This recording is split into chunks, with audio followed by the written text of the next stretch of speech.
This is my out of the home theater review for Mortal Kombat 2 on 4K UHD. I'm not going to get into how good or bad the movie is. I'm just going to share some of my thoughts on the audio and video quality. Now let's go over a few tech specs. This movie was shot in 4.5 and 4.6K. It's got a 4K DI. It's rated R. Runtime is 116 minutes. Aspect ratio is 239:1, so there are no IMAX shots, unlike the theatrical version. And the audio is in Dolby Atmos. Now, before we jump into the audio, we are going to take a look at the Dolby Atmos Object Viewer, which is going to show you everything that is going on in this audio mix. The green boxes are going to be the active speakers, and the black boxes are going to be the inactive speakers, meaning they're making no sound. The yellow balls are going to be the sound effects that are clustered together. They can be many things like wind, birds, electrical noises and stuff like that, all rolled up into one little cluster. And those can be moving around the room, or if it's a static mix, there will be no yellow balls, and just the squares or the speakers will just be lit up and they will flicker on and off. So that's the Dolby Atmos Object Viewer. If you want more information on that, there will be a link down in this video's description that will tell you all about it. Also, I am still in my home theater despite this being an out of the home theater review. I am using 18 Krix speakers, 8 RBH subwoofers, and again, links down in this video's description that will tell you all about it, or if you want to check out that review.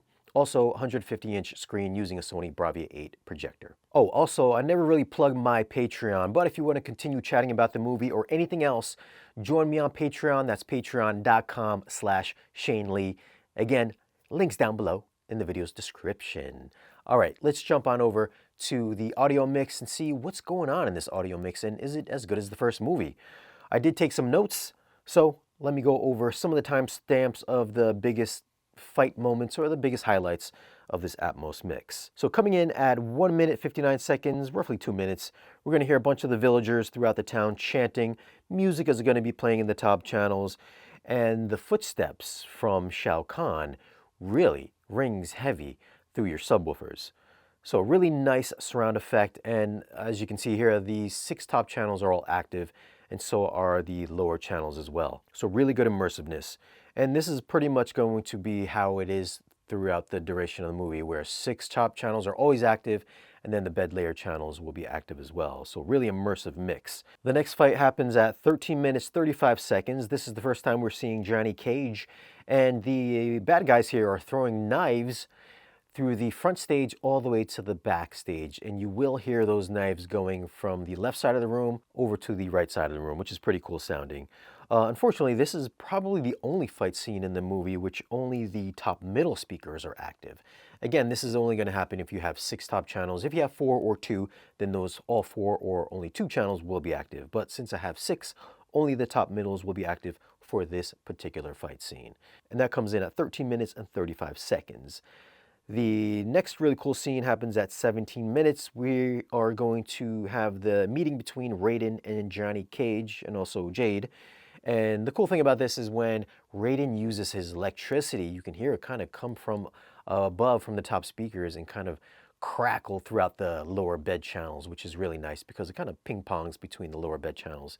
It's not an action scene, but it is a really cool sounding and engaging scene. And again, very immersive.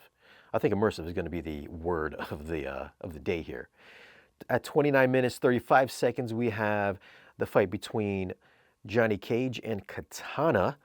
So here is some pretty cool stuff where Katana is throwing her fan, and you can see as it tracks, the yellow balls are moving counterclockwise around the room and also throughout the back channels as well. So that's a really cool scene. Again, a lot of top channel activity. Mind you that most of this immersiveness is going to come in the way of music, and there's pretty much non-stop music throughout this entire movie. So a lot of music in the lower channels and in the top channels, with the occasional fan that's moving throughout, or maybe a spinning hat that will move throughout the soundstage as well, throughout all the speakers. Another really cool scene comes in at 33 minutes 43 seconds. This is the fight between Sindel and Jade. This sounds really cool because the spikes that are coming up from the ground will come up from the back speakers and sometimes the side speakers. As they're shooting up, it'll move throughout the different speakers in the surround channel. So you'll hear it beside you, it'll come up sometimes behind you, sometimes up in the front stage, and also Sindel's scream will also light up your room as well. So really cool scene, and also a really immersive scene. And then at 49 minutes, 24 seconds, this scene has the most dynamic objects. Up until this point, there are some really sporadic objects that would move throughout your soundstage or throughout the speakers, but this is just non-stop objects that are floating everywhere. I believe it's supposed to make it sound like they're in this portal world. I don't know what the official name is, but there are these little kind of swirling effects that are moving all throughout the soundstage. You mix that with Liu Kang or Kung Lao throwing his hat and spinning around the room, sometimes coming from the back up to the front, front to back, side to side as it's trying to kill Liu Kang. And this is a really chaotic fight with all kinds of stuff shooting and ping-ponging throughout all the speakers. So it's really, again, a really immersive mix. Now, even the quieter stuff where we have this scene between Katana and Jade, this scene takes place outside, so you're going to hear a lot of like nature sounds like birds and wind and leaves and stuff rustling in the background. It's really light, but it gives you a really nice big sense of space. So not only do the action scenes really ramp up with the immersiveness, but also the quieter scenes also is fully engaging as well. And also the bass response in this, while I wouldn't say it's demo worthy, they do hit really hard in the 30 to 50 hertz range.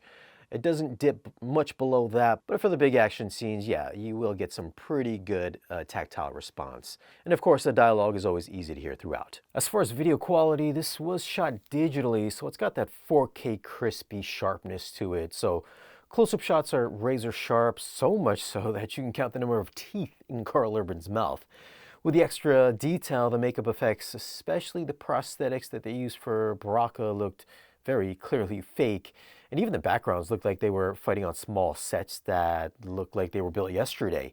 The CG effects were hit and miss, but being a Mortal Kombat movie, I think we all kind of expect a certain level of video gaminess to it.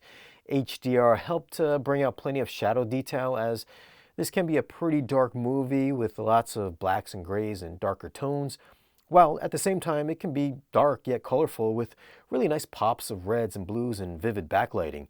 Specular highlights can get blindingly bright from Radiant's electricity, and fire can jump off the screen. So overall, this is a really great looking 4K transfer with tons of detail and great looking HDR. I'm going to go with a 9 for video quality.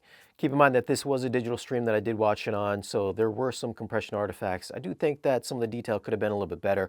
Black levels and shadow detail, there were some kind of macro blocking, I think, with the compression from being a stream, so that probably will look a lot better. Well, I'm sure it's going to look a lot better on the 4K disc. But again, overall, for being a digital stream, it was a solid looking 4K transfer. Audio quality wise, this was just non-stop immersiveness from start to finish.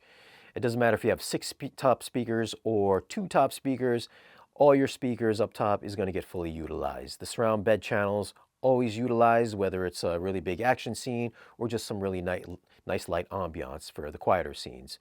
Keep in mind that most of the immersiveness is a lot of music, so as far as like special effects that are really discreetly placed, not as aggressive as I probably would have liked or as I would have liked, but if you just want your room to be lit up with sound from start to finish, this movie is definitely going to deliver on that atmospheric effect. And as far as bass quality, it might be better on the 4K disc, but still it did have plenty of kick in the, again, 30 to 50 hertz range. Nothing below that, but it will give you some solid LFE response throughout the movie. So I'm going to go with a 9 for audio. Well, those are my thoughts on Mortal Kombat 2 on 4K UHD digital streaming. Are you going to pick this up on 4K Blu-ray, or have you already picked it up on digital streaming? Leave your comment down below. Also, would you have given it a higher or lower rating than I did? Let me know. Anyways, guys, thanks for watching. Be sure to like this video if you found it useful. If you want to join me on Patreon, you can find a link down below in this video's description, and I'll catch you in the next one.